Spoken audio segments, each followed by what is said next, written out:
Sala TUSP, o podcast do teatro da Universidade de São Paulo. Uma sala virtual onde a gente conta histórias da história do teatro.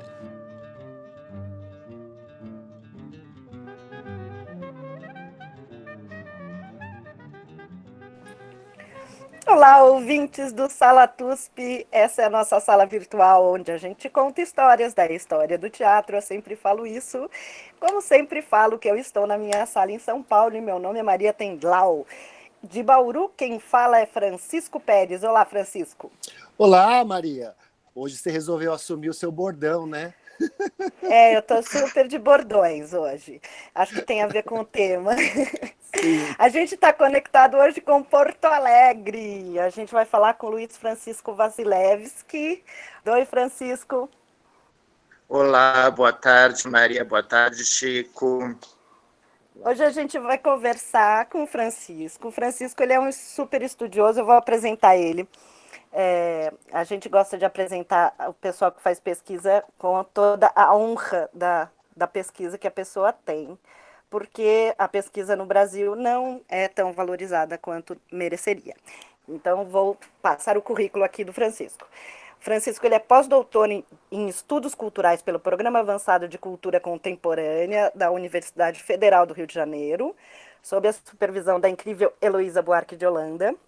Ele é doutor e mestre em Literatura Brasileira pela USP, tem graduação em Letras, em Português e Literaturas da Língua Portuguesa pela Universidade Federal do Rio Grande do Sul, de onde ele é, e ele é um pesquisador da história do teatro brasileiro. Em 2010 ele lançou o livro Isto é Besteirol, o teatro de Vicente Pereira. No ano de 2011 trabalhou no Rio de Janeiro como curador da exposição Assim Era o Besterol, no Centro Cultural Cândido Mendes. Em 2016, trabalhou como pesquisador na reedição de Caio Fernando Abreu, Cartas, publicada pela E-Galáxia. Desde 2007, atua como repórter e crítico teatral do site Aplauso Brasil. Atualmente colabora com a revista Quero Teatro. Então, como vocês perceberam, hoje nós vamos conversar sobre teatro besteirol.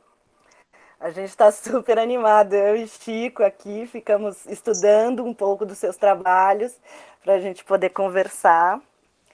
E, para iniciar, eu queria te perguntar o seguinte, eu fiquei sabendo que é um colecionador de programas de espetáculo, e é daquelas pessoas completamente apaixonadas pelo teatro, o que eu acho invejável, assim. É verdade que essa paixão começou quando você assistiu As Sereias da Zona Sul? Sim, é verdade. Inclusive, eu chamo Miguel Falabella e Guilherme Caran de o Oscarito e o Grande Otelo da minha vida, porque tinham crianças que ficavam apaixonadas pelos dois, que faziam as chanchadas cinematográficas, e daí então eu chamo o Falabella, que é esse livro que eu dei para ele do meu Oscarito, né? Infelizmente, eu não conheci Caran pessoalmente, né? Caran já estava doente quando eu comecei o meu mestrado, então não pude nunca falar isso pro Caran. Mas o Miguel ficou sabendo, se tornou um grande amigo, e então eu tenho essa paixão pelo teatro por causa de Sereias da Zona Sul, que eu vi com 10 anos de idade. Que maravilha! Sua família já tinha contato com cinema, literatura, essas coisas, né? Eu tenho, assim, de família, tanto meu pai quanto a minha mãe, eles eram a formação deles é ligada à política, que era o que seria, digamos, a esquerda dos anos 70, que seria o MDB, né? Porque nos anos 70 só tinha MDB e Arena. Aí eu tenho dois irmãos que foram militantes do PCdoB, mas aquele PCdoB raiz, né, dos anos 80, que não é esse PCdoB, mas digamos assim. Muitos nomes do PCdoB passaram por lá quando ainda não eram grandes nomes, tipo Rosário, vivia na minha casa, então tinha também esse lado da política muito engajada na minha casa, que inclusive uma vez numa Abrace, na Associação Brasileira de Estudos e Artes Cênicas, eu estava no elevador com o João Roberto Faria, que é o meu orientador, e com a Tânia Brandão, e aí eu comentei, o PCdoB morava na minha casa, e eu acho que é por isso que eu resolvi estudar o besterol, e os dois riram muito da piada que eu fiz, porque tinha muito quadro do Stalin lá em casa, tinha quadro do Lenin, então era uma casa que tinha esse ambiente marxista, e até assim, bem radical, porque o PCdoB era bem radical nos anos 80. E aí você foi o desgarrado da família. Sua família não ficou chocada? Falou, como meu filho vai estudar o besterol? Na verdade, não, porque houve mudanças nesse período. Daí o meu irmão, que era comunista, virou neoliberal, que é uma coisa que aconteceu muito. Na verdade, o meu irmão, que era comunista e virou neoliberal, ele disse, mas para que ele vai fazer mestrado em literatura? Tem que fazer uma coisa que dê dinheiro. O pensamento era outro, mudou completamente, porque eu sou o último de 4 filhos, entre o outro irmão tem 7 anos de diferença, então quando eu era criança eles já tinham 18 anos, 19 anos, e daí nessa evolução, os que eram do PCdoB viraram neoliberais, foi, digamos, essa... Tanto é que teve uma eleição em 2006 que foi muito engraçada, era muito engraçado porque eu votava no Lula, e eles votando no Geraldo Alckmin. E eu digo, mas o que é essa invenção agora? Gente, eu criança, vocês falavam na esquerda, e daí agora eu sou a ovelha desgarrada porque estão votando no Lula. Fenômenos Brasil, né? Meio a cara do Brasil, meio a cara do besterol também, essa cara da classe média, assim, né? Conta pra gente, o que é o teatro besterol? O que é esse tipo de teatro que acontecia na década de 80 e ganhou esse nome considerado por alguns como depreciativo? A primeira pessoa a usar o nome da palavra besterol relativa a teatro foi Maxim Luiz, numa crítica ao musical que chamava As Mil e Uma Encarnações de Pompeu Loreto, do Mauro Razzi e do Vicente Pereira, que tinha a direção do Jorge Fernando, isso em 1980, né? E tinha assim no elenco alguns que se tornaram grandes comediantes do teatro e da televisão, como Diogo Vilela, Estela Miranda, e também ainda tinha também nessa equipe junto, porque também aí é um outro fenômeno que agora voltou a ser estudado, ou melhor, começou a ser estudado, também tinha na cenografia Cláudio Tovar, que era do Desi-Croquetes, e aí também na assistência o Américo Issa, o pai da Tatiana Issa, que fez depois o documentário sobre Desi-Croquetes, a própria Tatiana criança em cena. Aí a palavra, ela já existia no Rio de Janeiro, a palavra besterol, e esses dias eu estava vasculhando o acervo do Pasquim, encontrei o Paulo Francis usando a palavra, mas não relativa a teatro, num artigo de 1975. Aí tá, o Maxim faz esse rótulo, e depois ele começa a ser usado pela crítica teatral para falar de um conjunto de espetáculos que surgiram no Rio e São Paulo de duplas de atores. Então, daí em 82 tem Bar Doce Bar do Pedro Cardoso e Felipe Pinheiro. Aí depois, 84, Miguel Falabella e Guilherme Caran finalmente juntos e finalmente ao vivo. E aí, como São Paulo e Rio sempre brigaram em todos os aspectos, em todas as áreas, eles começaram a reivindicar que Quem Tem Medo de Itália Fausta, do Miguel Magno, do Ricardo de Almeida, que estreou em 79, era o precursor do besterol. Então ficou sempre essa discussão a respeito de quem seria o primeiro besterol. Quem Tem Medo de Itália Fausta, na verdade, veio do Teatro do Ridículo, de Nova York. Quem fez essa comparação com o Teatro do Ridículo foi aí o Camarinha Zanotto numa crítica, mas o Quem Tem Medo de Itália Fausta, eu entrevistei muito o Miguel Magno para minha dissertação, ele era do Teatro Orgânico Aldebaran, que era um grupo dos anos 70, e que precisava de uma montagem, eles tinham feito uma montagem de Alice através do espelho, que tinha sido um fracasso de público, e que tinha deixado o grupo sem dinheiro. Então, precisava de uma montagem simples, que precisasse arrecadar dinheiro para cobrir as despesas do Alice através do espelho. E aí eles criaram Quem Tem Medo de Itália Fausta a partir, porque o pai do Ricardo é o Manuel Carlos, o autor de novelas. E aí eles tinham pego o livro que o Manuel Carlos emprestou para ele, chamado Mil e Uma Vidas de Leopoldo Frois, ou Mil Vidas de Leopoldo Frois, do Raimundo Magalhães Júnior. E aí o Ricardo e o Miguel Magno riram muito da figura do ponto que existia no teatro. E aí começaram a imaginar cenas, que até antes do Quem Tem Medo de Itália Fausta, eles participam de alguns festivais fazendo as cenas em que o Miguel era uma atriz que não sabia mais o texto e o Ricardo fazia o ponto dessa atriz. Era uma atriz tipo ultrapassada que precisava sempre do ponto para dizer as coisas, né? E assim, e aí então quando eles fizeram daí uma concepção porque no Quem Tem Medo de Itália Fausta, eles foram criaram os esquetes que eram Exercícios para Atriz e Ponto, a evolução do drama, acho que era esse o nome. E aí o Miguel ele imitava muito bem todas as atrizes do teatro antigo, então cada atriz era uma imitação de uma atriz antiga do teatro brasileiro. Então, Mary I, Rainha Boba, era inspirada na Morrinó, que ele fazia aquela voz, faz frio, muito frio, eu aqui sozinha neste palácio. Eu nunca vou esquecer na vida, começa com a rainha boba, a boba rainha. Daí acendia as luzes, nunca vou esquecer. Ah, você viu? Eu vi no TBC, lá no sótão do TBC. Eu era uma adolescente, eu estava no ensino médio. Que privilégio, eu não consegui ver. Eu tenho só os relatos. Era divertidíssimo, era divertidíssimo. Aí, então, assim, se você lembrar, por exemplo, Helena fechou a porta, ela tinha uma voz escandida, que ela falava, o Júnior está com urticária, porque era uma inspiração na Cacilda Becker e na Cleidiácones, que sempre tiveram essa dicção, tudo é muito bem pronunciado, muito bem escandido. Aí tinha, por exemplo, uma que até ficou muito famosa, porque depois a Companhia de Patifaria fez, que era Se Caiu na Poça, que é aquela que caía e tinha as empadinhas. E ela tinha uma relação... eu tô lembrando tudo.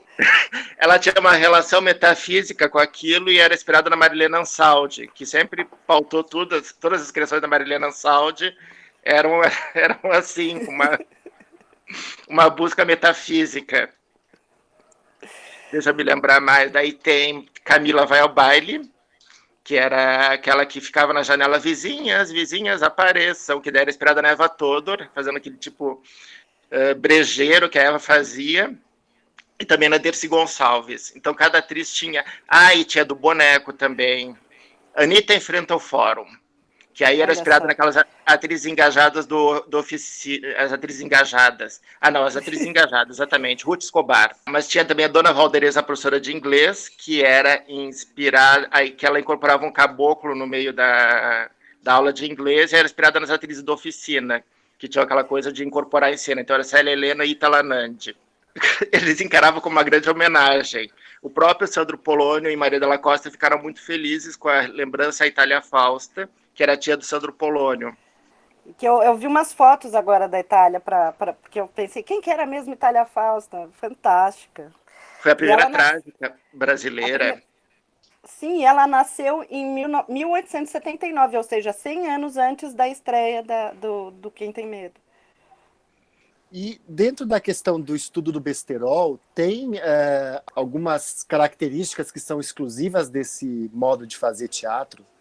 Eles retomam o formato sketches, que estava desaparecido do teatro brasileiro, tinha terminado com o teatro de revista, os sketches. Eles se travestiam, eram atores que se travestiam, se vestiam de mulheres, ficou também característica do besterol. A sátira ao cotidiano daquela época, né, dos anos 80, em que acontecia. Deixa eu me lembrar de alguma paródia, eles trabalhavam muito com paródias, né? Quem Tem Medo de Itália Fausta é uma paródia justamente do Quem Tem Medo de Virginia Woolf, no título, né? Que na época o Antunes estava montando com a Lilian Lemmertz e o Raul Cortez. E depois, inclusive, eles fizeram, que não deu muito certo, uma continuação de Quem Tem Medo de Itália Fausta, que era Os Filhos de Dulcina, a partir dos filhos de Kennedy.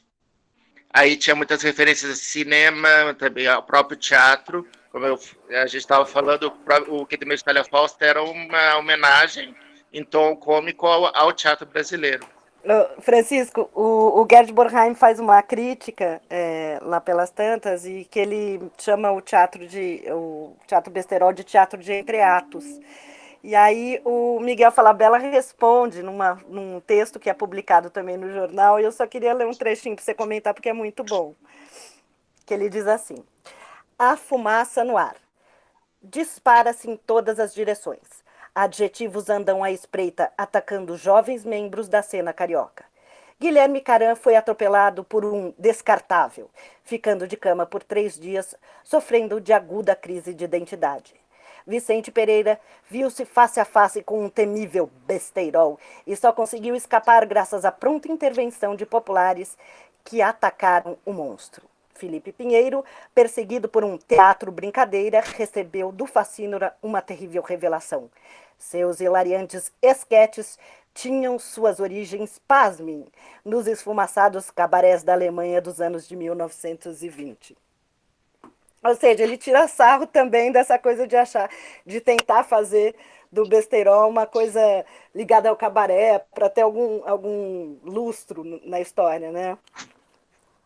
Não, e também tem a relação no seguinte, Felipe Pinheiro e Pedro Cardoso começaram a dupla deles num espetáculo chamado Cabaré Valentim, com o texto do Karl Valentim, que grande influência do senhor Bertolt Brecht, né? Tinha essa ligação também. Porque, ao mesmo tempo, também tinha uma ligação de que essa geração, vamos dizer, mais antiga, queria desmerecer aqueles jovens, dizendo que eles, enfim, eles eram... o Falabella já contou para mim uma vez, ele disse, eu acho que foi o Boal que passou a mão na cabeça dele, de outra pessoa, disse, o que passa nessas cabeças vazias de vocês? Porque eles queriam também desmerecer a formação daquela juventude, né? Então, tipo, nós fizemos um teatro, vocês estão, tipo, avacalhando com o teatro, e eles estão querendo mostrar também que eles eram pessoas como é que eruditas e que não eram desvairados, estão fazendo só um humor qualquer. Tinha também essa ligação, né? Tanto é que você vê no comentário do Miguel, ele faz umas falas muito sofisticadas, a fumaça no ar. Eu fui procurar o que era esquete no dicionário do Pavi, porque eu falei, não vou ficar sabendo só de orelhado o que é esquete, porque a gente tem preconceito, né? Enfim, ela é uma origem cômica e é isso. E pronto, não tem nada de mais ou de menos além disso, né? E no dicionário de teatro brasileiro, o do João Roberto da Maria Alves de Lima e do Jacob Ginsburg, quando eles falam em sketches, eles citam muito o besterol como um representante, né, que trouxe o gênero de volta. E agora a sketch está o tempo todo, e aliás as pessoas agora erram, todo mundo escreve a sketch, por causa do Porta dos Fundos, dessa geração nova que foi surgindo depois com trabalhos em comédia na televisão, né, que fazem sketches. Pelos estudos que eu vi na faculdade, o besterol ele ganhou um destaque na cena brasileira mais no começo dos anos 80, né? Qual era a relação entre esse ápice do besterol e a liberação da política pós-ditadura? Na verdade, assim, tinha antes uma certa liberação, tá? No próprio Mil Encarnações de Pompeu Loredo, eles falam que ainda estão vivendo sob uma ditadura militar, porque o enredo do Pompeu Loredo, o que era? Era um homem que estava querendo se matar e encontrava uma terapeuta, que chamava doutora Neme Maluf, feita pela Duzina Karate, que foi musa do besterol e antes era musa do Croquetes, e aí ele começa a fazer reencarnações para tentar descobrir quais são o que ele fez que ele está pagando por aquilo na vida. Porque Vicente Pereira era muito esotérico, então tudo ele é envolvido numa coisa esotérica. E aí a Neme prende o Pompeu e daí ela diz que está proibida de clinicar. E aí ele diz, por que a senhora está proibida de clinicar? E aí a Neme responde, e é preciso fazer alguma coisa nesse regime autoritário? Tem uma fala sobre a ditadura. Mas antes, esse grupo todo já estava começando a transgredir nos costumes. Antes ainda de Academia de Itália Fausta e antes do Pompeu Loredo, teve em São Paulo Leites na Madrugada, do Mauro Razzi. Era na época dos Secos Molhados, o Ney Mato Grosso era o produtor do espetáculo, que era grande amigo do Vicente Pereira, e tinha o Vicente no elenco, a Vicente Pereira, a Duzina Karate, o Luiz Carlos Góes, que depois vai ser autor do Besterol, Davi Pinheiro, e estreando com 17 anos de idade, em Leites na Madrugada, Patrício Bisto, que eu acho que eu não precisei dizer qual foi a importância de Patrício Bisto para a cena teatral paulistana,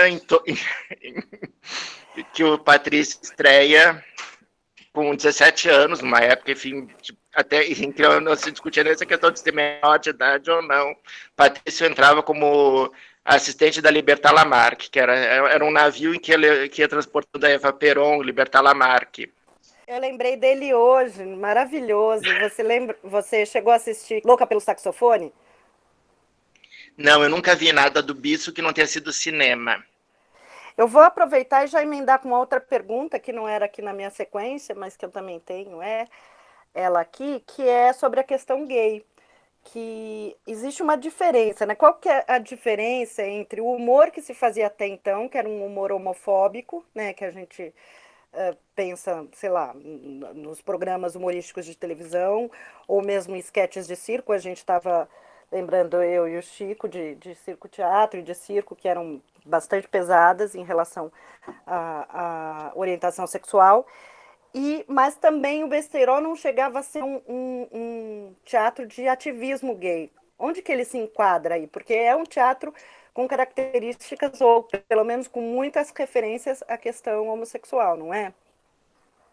Sim, ele não tinha, digamos, o ativismo carregando assim como bandeira, mas ele tinha as características de um teatro gay. Na questão, até porque a maioria dos integrantes era assumidamente homossexual, e eles tinham a caso, então, por exemplo, Miguel Magno me disse, então nós éramos assumidamente gays, então não havia também uma certa homofobia no teatro em relação àquelas pessoas. Você acha que tem alguma influência nesse caráter depreciativo que era tomado pela crítica, mas consagrada, e essa questão, ou não? Ou era só uma coincidência? Não, tem sim, até porque numa entrevista do Maxim Luiz, ele mesmo rotula como teatro gay, que vinha de uma cultura homossexual. Então, acho que ele também ele como crítico avaliando, porque ele foi crítico dos espetáculos do Rio de Janeiro, eu acho que ele também já está dando um juízo, né, sobre essa questão. E depois, quando o João Silvério Trevisan faz Devassos no Paraíso, ele fala das bichas do Besterol, mas ele diz que era um teatro que na visão dele era para classe média rir das bichas e pronto, e não se detém mais no assunto. Eu estava lendo no seu trabalho que ele cita, na verdade, um grupo que eu nem conhecia, que é o Vivencial Diversiones, que é de Pernambuco, né? A história do grupo é o filme Tatuagem. O filme Tatuagem é mais ou menos a história do Vivencial Diversiones. É que o João Silvério trabalhou muito com o Vivencial. E do Vivencial surgiu a trupe do Barulho, que fazia besterol em Pernambuco, com Cinderela, a história que sua mãe não contou. Que daí tem os filhos depois, que é a Companhia Baiana de Patifaria com a Bofetada, que estreia em 88, e tem o Cinderela, a história que sua mãe não contou, em Pernambuco. E as outras influências, assim, porque você vê que é um amálgama de influências, né? Assim, desde a Dercy dizendo que já fazia besterol antes, até alguma influência tem do Asdrubal também, não tem? Tem, sim. Tem. Até porque o Asdrubal foi acusado de alienado no seu tempo também. Sim. Porque estava falando dessa questão. Também tem uma influência do Asdrubal. Muitos dos que, quer dizer, o próprio Miguel Magno trabalhou muito com o Hamilton Vaz Pereira. Não, acho que não é por acaso que depois o Hamilton Vaz Pereira vai estrear nos anos 90 Cinco Vezes Comédia, que até originalmente o título era Cinco Vezes Besterol, que tinha o Miguel Magno, Diogo Vilela, teve várias versões com Débora Bloch, Fernanda Torres, todos que eram do gênero. A Patrícia Travassos, ela era grande amiga do Vicente Pereira, e depois ela vai trabalhar com o Vicente e com o Falabella na redação da TV Pirata. Eles tinham os três se autodenominavam Tora, Tora, Tora. Por quê? Por causa do filme, né, e por causa de uma substância que eles consumiam, né, eles faziam tora, uma substância da maconha, né, eles fechavam uma tora para fazer o... E a influência do Dzi, como é que foi? Porque no filme, e conversando, na verdade, com o Ciro Barcelos, eles disseram que houve, num certo momento, um apagamento do Dzi, e que foi preciso o filme para que o pessoal do Besterol assumisse que tinha uma inspiração também nos Dzi Croquetes. Você acha que isso procede?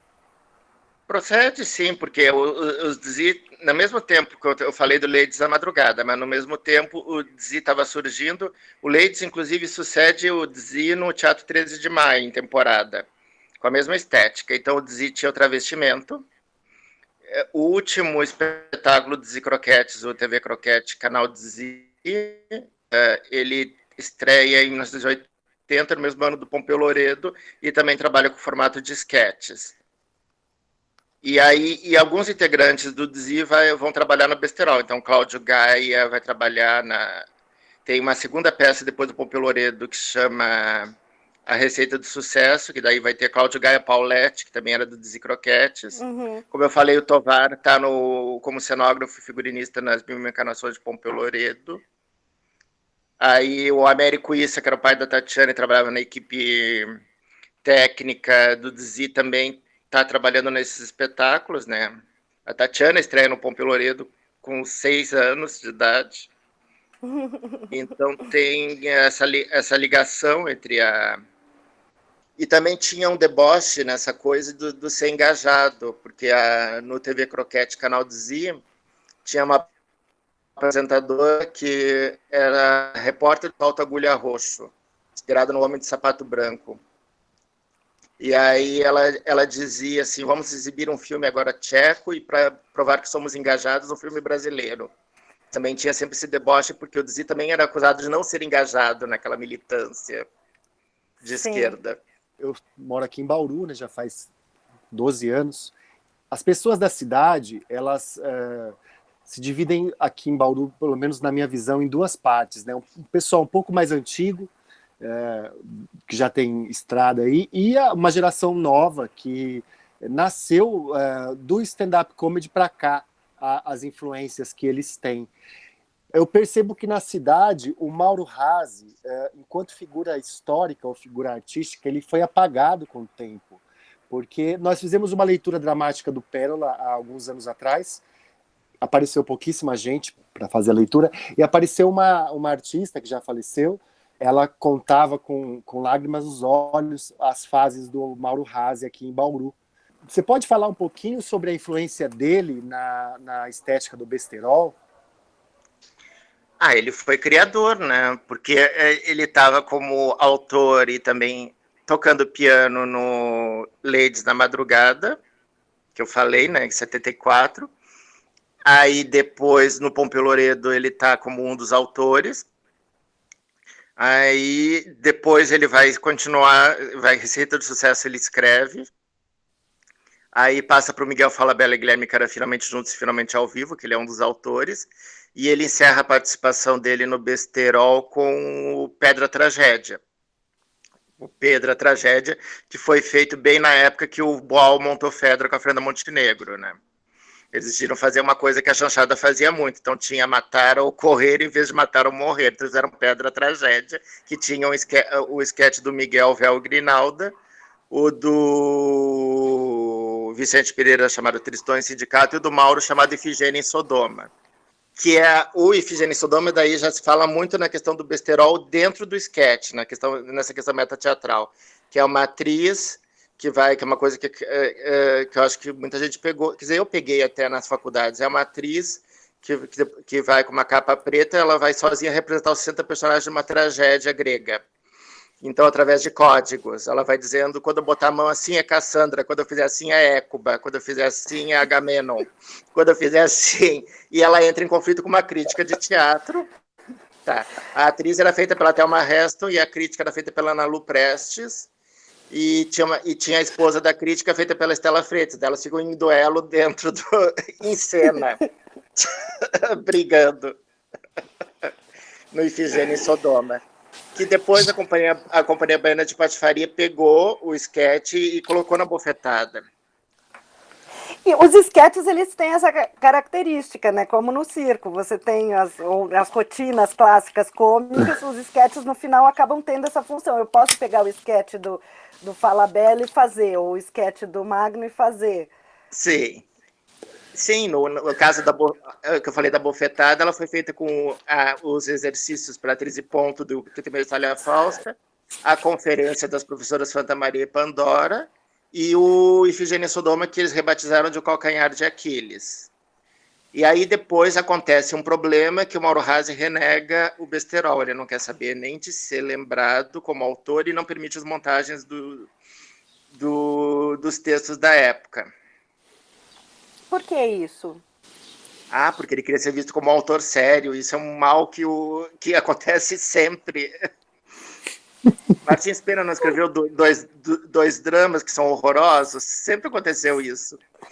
Sim, eu estava aqui pensando exatamente isso, né? Por que o cômico E a gente é um país numa tradição cômica maravilhosa, desde o Martins Pena e depois a revista, e depois a chanchada, e depois tudo isso que o besterol até se apropria. E o cômico é considerado arte menor, sempre foi, né?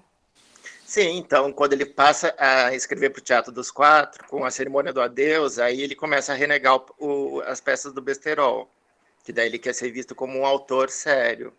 Você enfrentou isso no seu estudo? De chegar nos lugares Muito. e não te levarem a sério?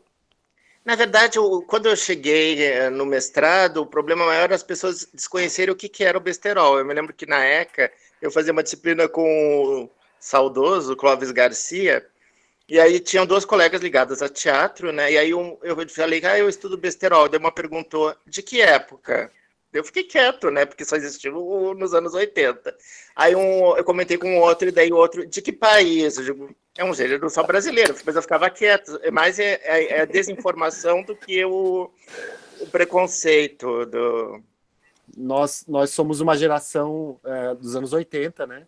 Nós temos isso um pouco na veia, porque eu lembro quando eu era muito criança, não tão criança assim, mas eu assistia a TV Pirata e eu achava que era o máximo do teatro na televisão, né? Porque era um teatro televisionado. E aí logo depois a gente vai estudando outros teatros e a gente realmente começa a ser tendencioso a olhar isso como uma arte menor, né? Eu queria saber como é que você constata a influência do besterol nas construções artísticas da atualidade. Eu vejo assim, tem uma geração toda, assim como nós, que também teve toda essa formação estética, cultural com a TV Pirata. Então eu vejo assim, vamos ver quem dá... o próprio Porta dos Fundos tem muito elemento do que era o besterol.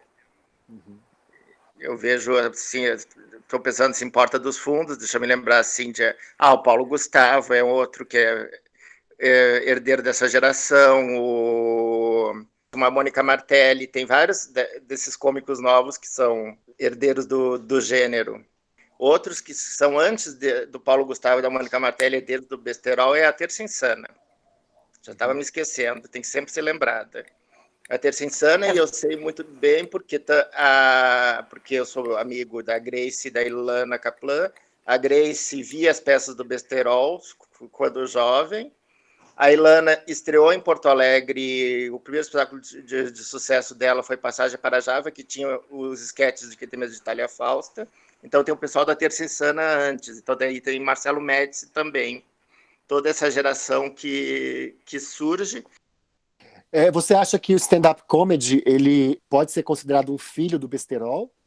Eu acho que não. Para mim, stand-up comedy é herdeiro daquele tipo de humor que era de um homem só, que era feito pelo Zé Vasconcelos, pelo Jô Soares, aqueles shows de humor do Chico Anísio. Eu encaro mais assim, o do Ari Toledo. Eu encaro mais assim, até porque o stand-up, como eu trabalhei muito tempo no Aplauso Brasil, eu trabalho ainda, aliás, quando o stand-up surgiu no Brasil, que até foi o Marcelo Mansfield que trouxe essa geração toda, o stand-up era todo cheio de regras. Tu tem um manual de como fazer stand-up. Tu não pode contar piada, não pode fazer um não sei o quê. Eu recebi nos releases dos stand-ups. Então tinha... E você não assume personagem.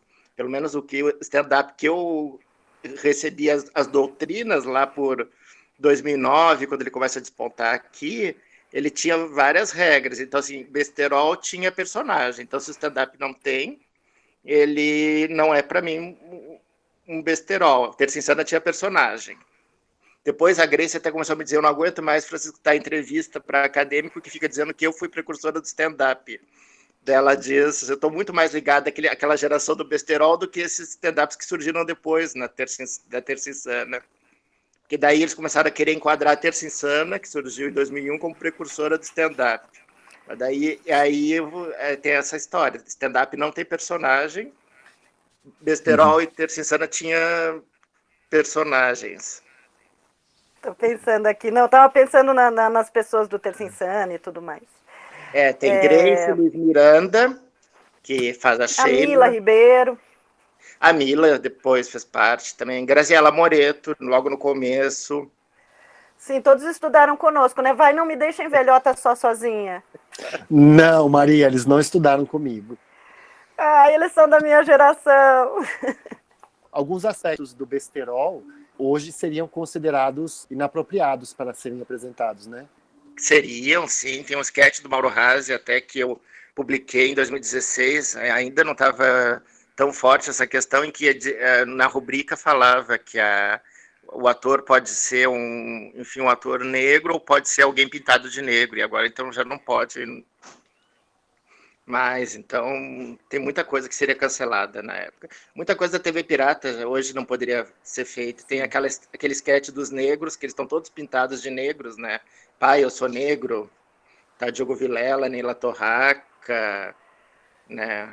Que é toda uma família negra, só que usando blackface, né?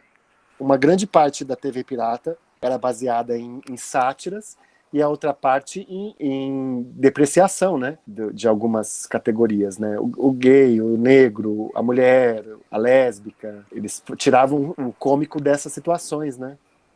Mas eu não sei se ele chegava a depreciar. Eu não vejo, por exemplo, o Tonhão da Cláudia Raia como uma depreciação. Essa questão do que tem de depreciativo no Tonhão da Cláudia Raia. Na verdade, ela não tem, porque a Cláudia, a personagem, ela toma ares de heroína, né? Eu adorava ela. Quando ela entrava em cena, ela nunca saía por baixo da situação. Ela sempre tinha uma solução mágica ou inteligente para sair por cima da situação, né?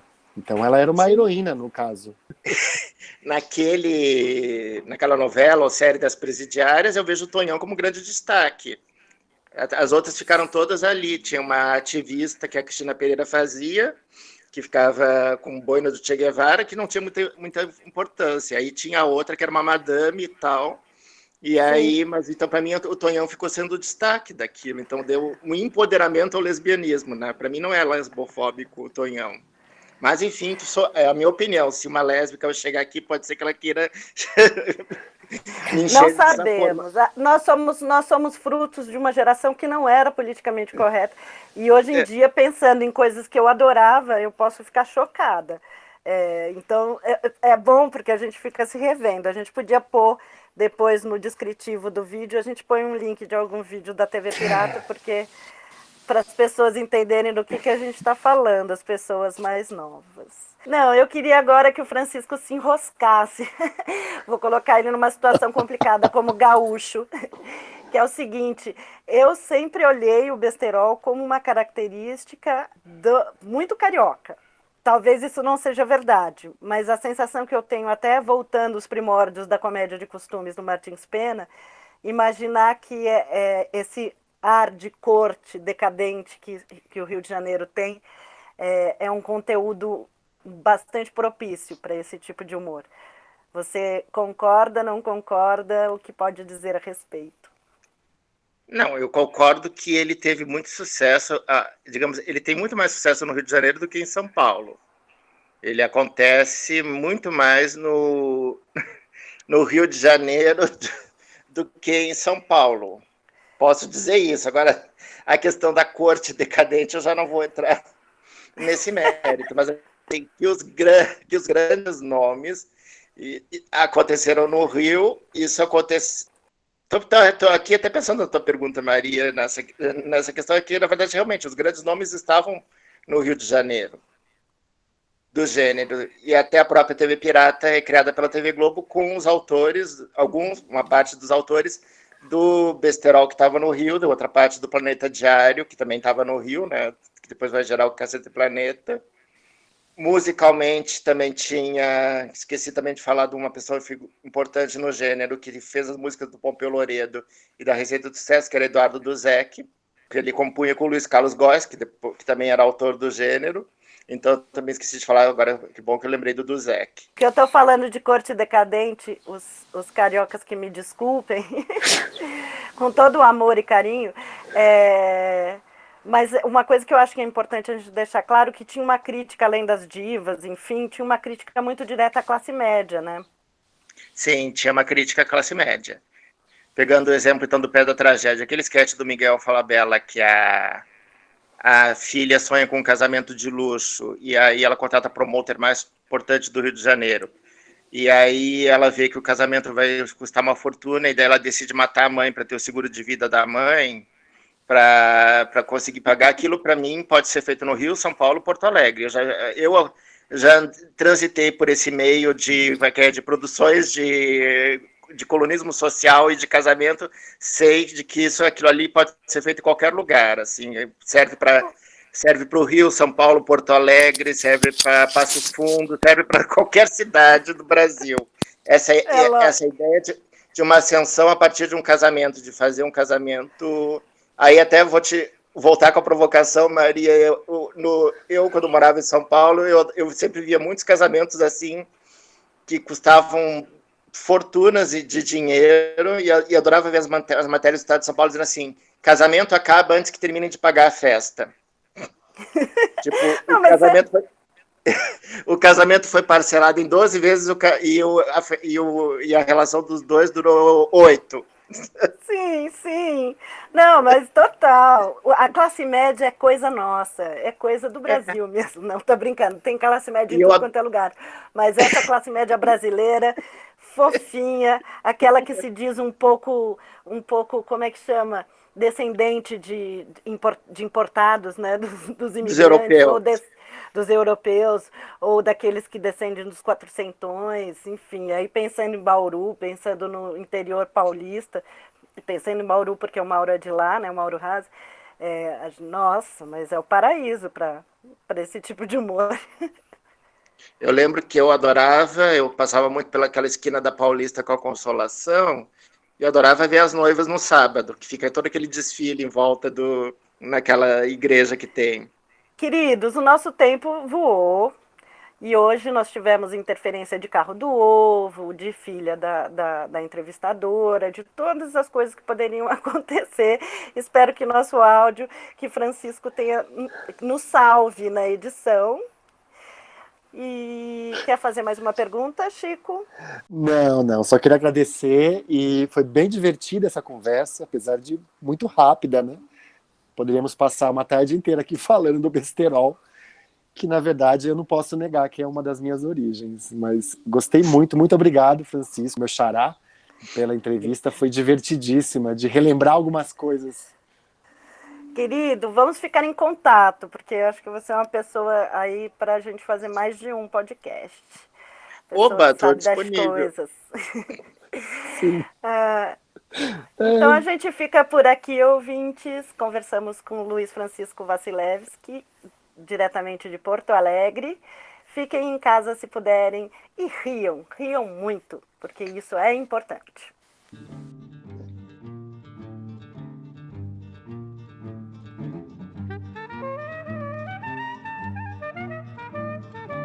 Esse foi o Sala TUSP. Sala TUSP, o podcast do Teatro da Universidade de São Paulo.